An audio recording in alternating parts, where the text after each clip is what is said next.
কথায় আছে, ধর্ম হোক যার যার, বড় মা সবার।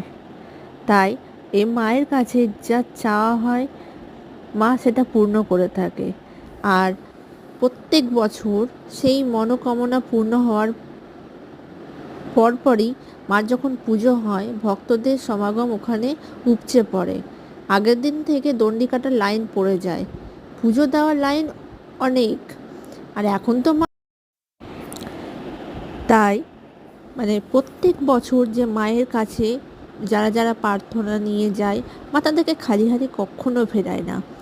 তাই জন্য সারা বছর মাকে দেখার জন্য এখন মায়েরই আরেক রূপ ওখানে বিরাজ করে। ভক্তদের সমাগম প্রত্যেকটা সময়, বছরের প্রত্যেকটা সময় কিন্তু হয় মায়ের মন্দিরে। মা মা জগৎজননী।